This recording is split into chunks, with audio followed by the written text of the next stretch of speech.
Mateus 25, a partir do verso 1, diz assim: O reino dos céus, pois, será semelhante a 10 virgens que pegaram suas candeias e saíram para encontrar-se com o noivo.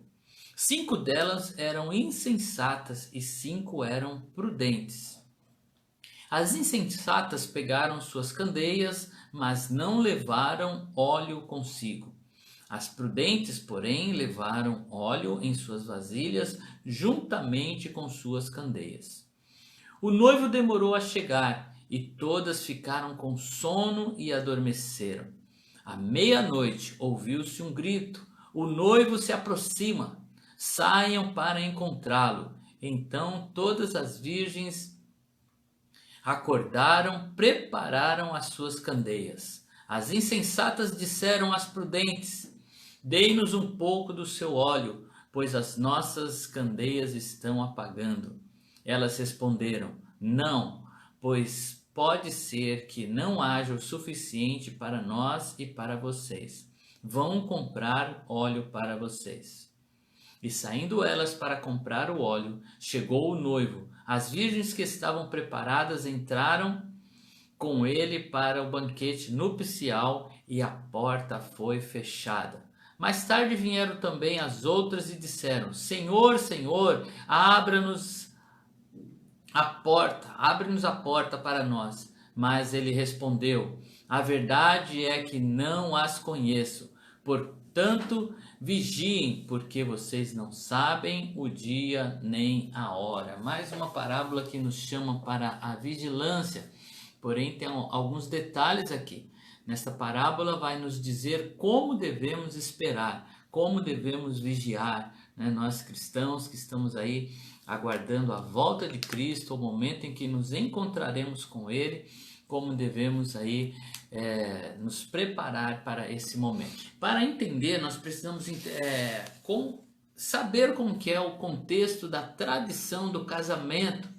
No nosso casamento aqui é ocidental, né? Nós temos aquela espera, né, que fica todos aguardando a noiva.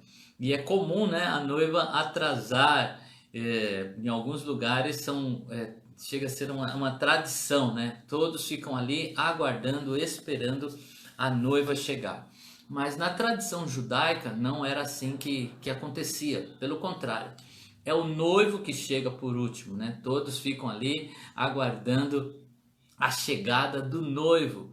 E o que é retratado nessa parábola é justamente isso. Para a gente entrar um pouco no contexto e saber o que estava acontecendo, por que aquelas 10 virgens, por que eles ficavam aguardando, por que ninguém sabia quando o noivo voltava, e quando o noivo chega, por que todo mundo entra lá para esse lugar e a porta é fechada.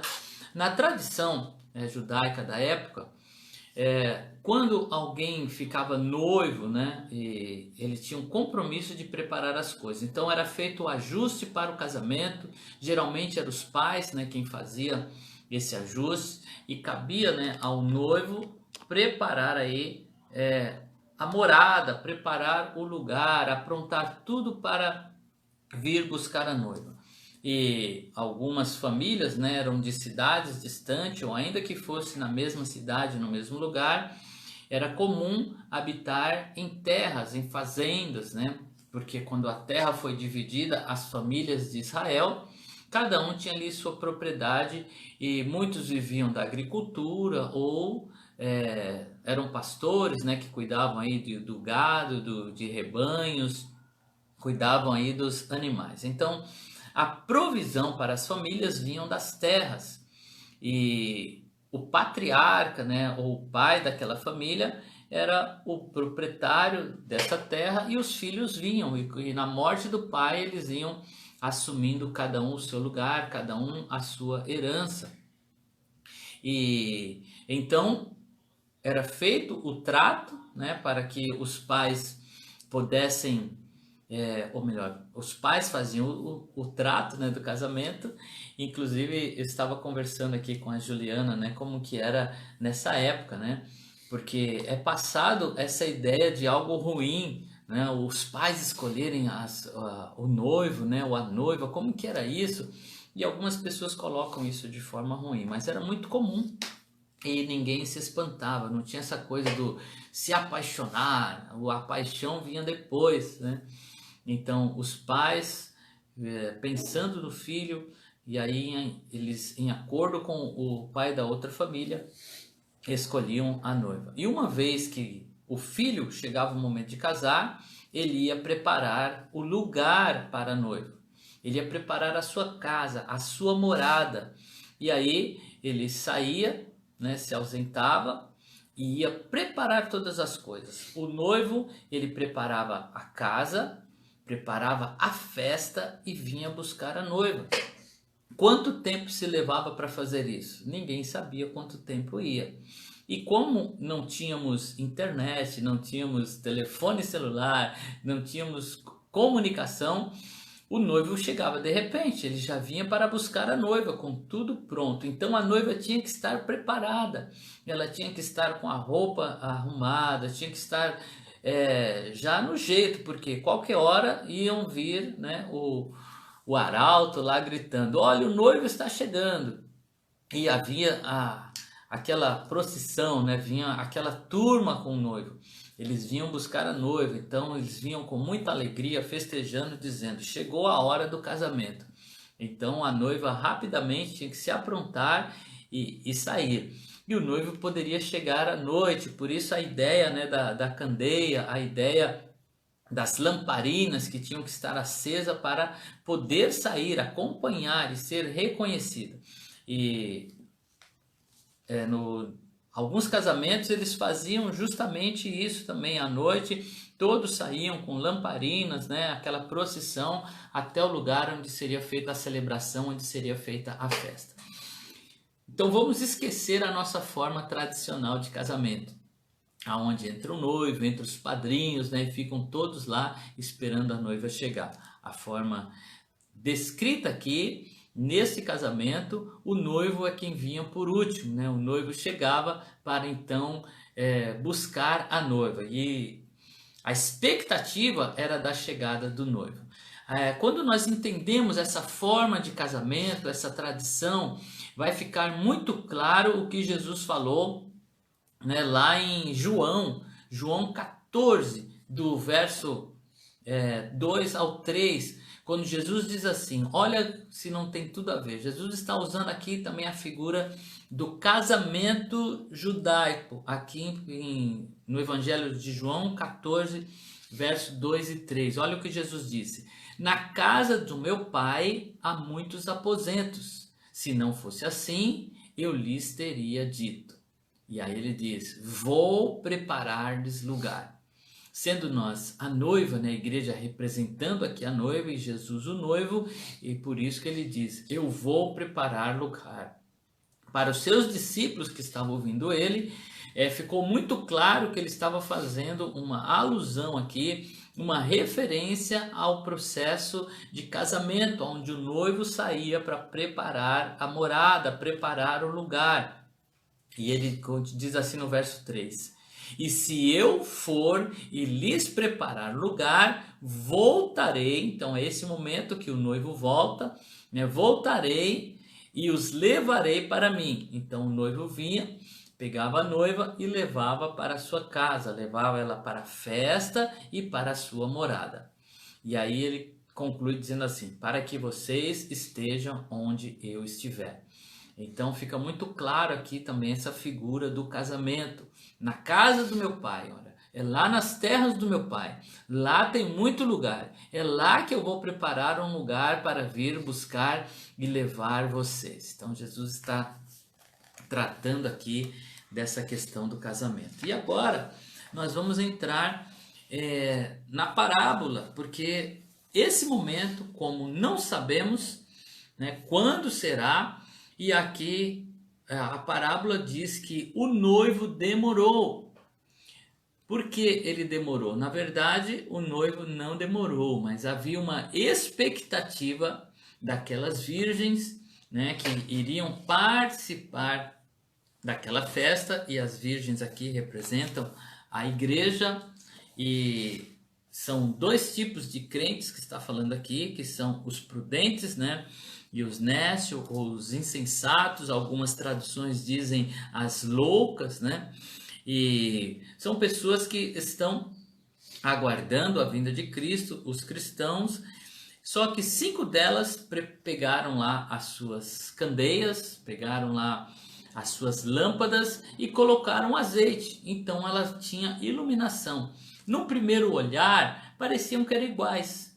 10 virgens. 5 delas estavam com as suas lâmpadas acesas, porque não sabiam a hora que o noivo iria chegar.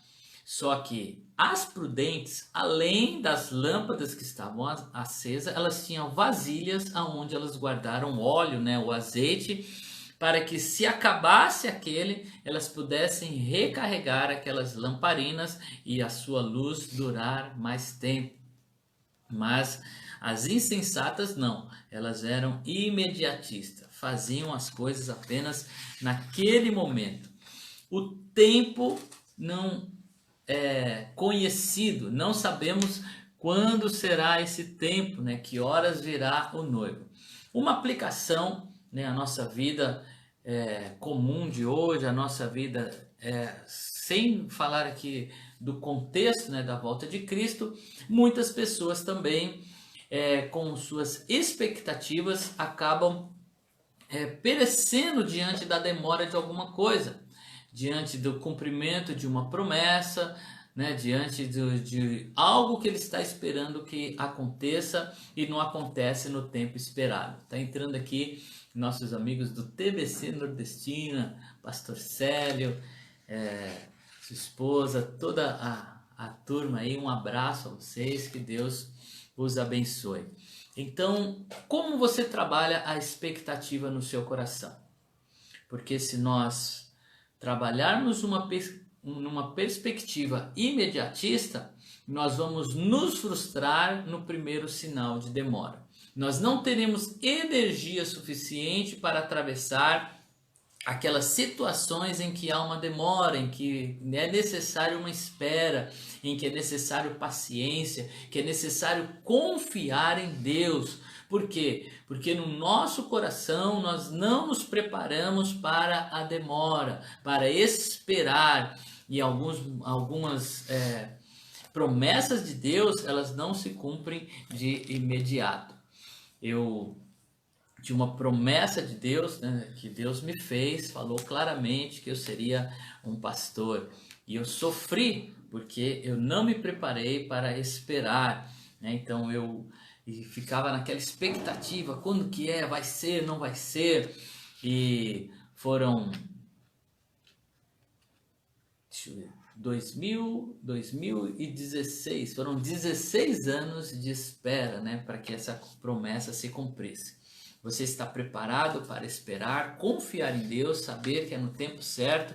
E é impressionante, quando a promessa de Deus ela se cumpre, nós entendemos que foi no tempo certo. Você tem se preparado? Como tem sido a sua expectativa para as coisas que estão demorando a acontecer? Talvez esse sofrimento que você está passando é porque você imaginou que seria num tempo e isso não aconteceu ainda, porque nós estamos falando aqui do Kairos. Kairos é o tempo de Deus. O nosso tempo se chama Cronos, né? É o tempo do cronômetro, é o tempo das horas, do ponteiro. O tempo de Deus. Deus é eterno e ele desfruta da vida eterna. Então, o tempo de Deus é diferente do nosso. Mas no tempo de Deus, tudo acontece na hora certa. Deus entra com providência na hora certa. Saber esperar é uma virtude, né? É um dos frutos do Espírito, que é a paciência, a longanimidade. Saber esperar com paciência. E quanto ao óleo ou azeite, né, que umas tinham pouco e outras tinham se preparado. As prudentes tinham azeite em suas lâmpadas e em suas vasilhas. O azeite aqui representa o Espírito Santo, representa, né, o Espírito Santo que vem e que nos enche. Então nós precisamos estar cheios do Espírito Santo. Essa parábola nos convida a estar cheios do Espírito Santo, estar preparado, estar transbordante do Espírito Santo. E quando nós falamos por estar cheio do Espírito Santo, o que é estar cheio do Espírito Santo? É estar vazio de nós mesmos. O Espírito Santo, né, representado aqui pelo azeite, e nós, essas vasilhas, né, que são cheias desse azeite, e às vezes nós pensamos, como é que funciona ser cheio do Espírito Santo? Eu vou vindo, né, ele vai tomando parte. Imagine assim, que nós somos um recipiente e temos dentro de nós a nossa vontade própria. Nós temos os nossos desejos, nós temos aquilo que definimos como nossas prioridades. E tudo isso ocupa um espaço dentro de nós, dentro da nossa mente, dentro do nosso coração. Um espaço que é cheio daquilo que nós colocamos como prioridade. E ser cheio do Espírito, ou ter mais do Espírito, na verdade nós temos que abrir espaço dentro de nós para que o Espírito Santo ocupe esse espaço. Vamos fazer para a gente ter uma ideia, é como se o Espírito Santo fosse um ar comprimido dentro de mim, tanto é que o Espírito Santo, né, o Ruach, é como o sopro, né, como o vento. Então usar a figura aqui do ar é bem característico, né, para representar o Espírito Santo. Ele está aqui, mas para que ele se expanda, eu preciso esvaziar, eu tenho que tirar de mim algumas coisas para que ele possa ocupar mais espaço dentro de mim. Tenho que renunciar à minha vontade, renunciar os meus desejos, para que eu possa estar nas mãos de Deus. Então, tirar de mim, tirar a minha vontade, para que a vontade de Deus esteja dentro de mim. Estar cheio do Espírito Santo não é falar em línguas, né? Não é sair rodopiando ou fazendo coisas exteriores. Ser cheio do Espírito Santo tem a ver com o meu interior. Quanto mais de mim eu entrego nas mãos de Deus, os meus sonhos, as minhas vontades, para que eu venha a ser cheio da vontade de Deus, da palavra de Deus, da direção de Deus. Tudo que Deus quer para mim está expresso na sua palavra. Então eu abro mão daquilo que sou para que Deus venha a ser Senhor em minha vida e eu possa conhecer a sua vontade. Então, quanto mais da vontade de Deus eu tenho em mim, mais da sua palavra, esse é o azeite que precisa estar transbordando na minha vida. Tem gente que vem, né, ao culto apenas aos domingos, ou nem todo domingo vem, ele vive apenas com o azeite da sua lâmpada. Ele vive apenas com aquilo que ele precisa para aquele momento. São pessoas que buscam a Deus somente quando estão no aperto. Puxa, as coisas não estão bem aqui em casa. Eu vou lá para a igreja. Perdi o emprego. Eu vou lá para a igreja. Eu conheço uma pessoa que é assim. Quando ele está empregado, ele desaparece. E toda vez que ele fica desempregado, ele volta. Ele vem para a sua necessidade, né? Porque ele precisa de algo momentâneo. Então essas são as loucas, né? As insensatas, buscam a Deus somente naquele momento. Eu tenho dito aqui, né? Fala, lição de casa, vai ler tal versículo, vamos ler tal capítulo da palavra. E é muito bom encontrar pessoas que voltam e falam assim, puxa, eu li aquele texto, eu li aquele livro, né? Que eles vão buscar formas de estar cheios, não só para aquele momento. Tinha uma época, né, da minha vida que eu fazia jejum, oração, e eu não tinha um propósito, né, específico. Por quê? Eu queria estar cheio, eu queria ter reserva, eu queria estar realmente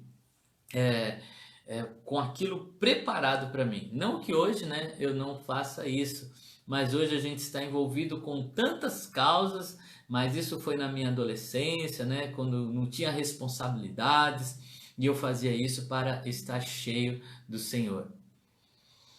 Está aqui a Luzia, né, pedindo para que o Senhor a esvazie de si mesmo e seja cheio do Espírito Santo. A Lê, Seja bem-vindo, meu querido. Deus te abençoe a sua vida. Vamos nos esvaziar de nós mesmos, da nossa vontade, do nosso querer. Eu lembro que um dia nós estávamos conversando com alguns jovens, né? Estávamos falando sobre a vontade de Deus. E o assunto ali era casamento, né? Era ter uma esposa.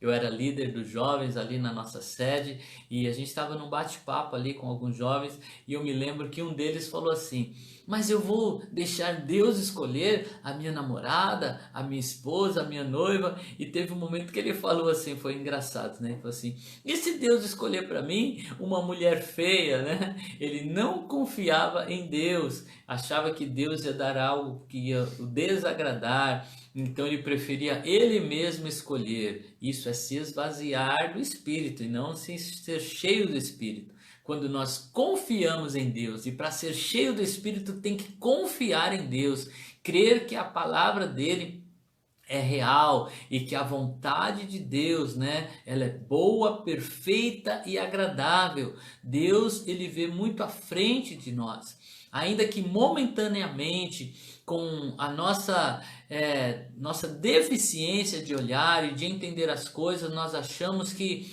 algumas de nossas vontades são melhores do que as de Deus. Mas quando nós entendemos a perspectiva de Deus, nós podemos abraçar sem medo a sua vontade, nós podemos saber esperar. É comum nós vermos os jovens se precipitando, né? Ou as pessoas quando vão chegando em uma certa idade, aonde acontece o que a parábola diz, a demora.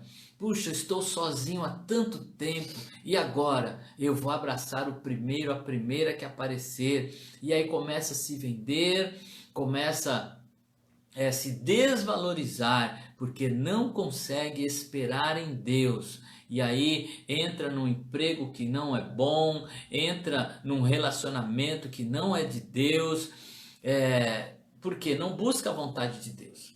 A vontade de Deus é que você se relacione com uma pessoa de Deus.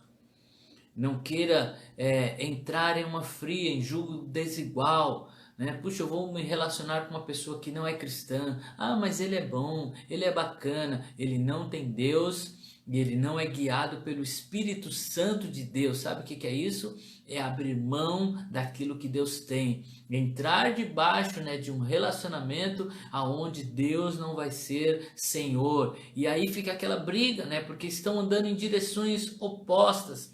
Mas saber esperar em Deus é também, né, viver as vontades de Deus. Ser cheios do Espírito Santo é abrir mão da nossa vontade. É deixar o Espírito Santo produzir o seu fruto em nossa vida. Lá em Gálatas 5, do 22 ao 23, vai falar dos frutos do Espírito, né? Acho que é do 22 ao 25, mas lição de casa aí, né? Vai lá, Gálatas 5, do 22 em diante, vai falar dos frutos do Espírito. Entre eles está a longanimidade, que é a paciência, né? Saber esperar, a fidelidade, a temperança, o amor, estão incluídos aí. São virtudes que podem, né, ser vistas nessas 5 prudentes que estavam aí aguardando pacientemente o esposo, preparado, né, para quando o noivo viesse, elas não ficarem para trás. Jesus alertou dizendo, né, todo aquele, pois, que ouve estas minhas palavras e as praticas, será comparado a um homem prudente que edificou a sua casa sobre a rocha. Então, ouvir as palavras de Deus e praticar é ser prudente. Essa palavra prudente também quer dizer sábio, né? E as loucas, ou as nécias, ou as insensatas é o oposto de sábio, o oposto de sabedoria. E então nós precisamos buscar a Deus não somente no momento do aperto. Nós precisamos ler a palavra, não somente quando estamos na igreja, não é só no culto, né? Eu preciso ter uma vida devocional, uma vida de oração, trazer aquilo que nós vivemos lá no templo, porque a igreja somos nós. Se você está vivendo somente com a palavra de domingo, né, ou de quarta-feira, ou um momento que você consegue ouvir alguém, você não está enchendo aí as suas vasilhas, você está usando apenas o azeite da lâmpada. Mas Deus nos convida para uma vida de prudência. Então busque a palavra, reserve aí no seu dia um tempo para meditar, para fazer os seus devocionais, para estar cheio de Deus e colocar em prática. Colocar em prática é nos esvaziar da nossa vontade, é caminhar pela vontade de Deus. O Márcio está falando aqui mais um fruto do Espírito, né, que é a mansidão. E realmente o Senhor quer produzir em nós esses frutos do Espírito. O segredo para não sermos surpreendidos na segunda vinda de Cristo é o seguinte: e as que estavam apercebidas entraram com ele para as bodas. O verbo aperceber significa prevenir, munir-se, aparelhar-se, abastecer, preparar-se. Precisamos estar preparados não só para a vinda de Cristo, mas para os nossos desafios diários, para realmente vivermos uma vida cheia de Deus. A parábola das 10 virgens, nós podemos extrair inúmeras lições. Por exemplo, que a vinda de Cristo vai surpreender e entristecer uma parte dos cristãos. Jesus também disse, que estarão 2 no campo. Um será levado, outro será deixado. Jesus também disse que estarão 2 dormindo. Um será levado e o outro será deixado. Está falando de pessoas que estão juntas, moram juntos, trabalham, marido e mulher. Muitas vezes não quer dizer que isso vai ser uma regra, Então vai ser levado só um dos cônjuges. Não, porque o Jesus está alertando é que aquele que não estiver vigilante, aquele que não estiver colocando em prática, preparado para esse momento, vai ficar. Não seja um crente imediatista. Busque pelo prazer de buscar. Viva a vida cristã pelo prazer de vivê-la. Esta é mais uma parábola de Jesus dirigida somente à sua igreja, diferente daquelas em que ele claramente dirigia para os religiosos ou incrédulos. Aqui o nosso Senhor quer destacar a necessidade que temos de estar sempre preparados, seja para morrer ou mesmo para a segunda vinda de Cristo, ainda que pareça demorada. Os primeiros cristãos, os discípulos, eles viviam como se Cristo fosse voltar hoje. Quantos disseram: olha, Jesus está à porta, ele virá, e nós já estamos aqui no ano 2000, Quanto tempo estamos esperando? Então Jesus alertou: o noivo vai demorar a vir, mas é preciso estar preparado.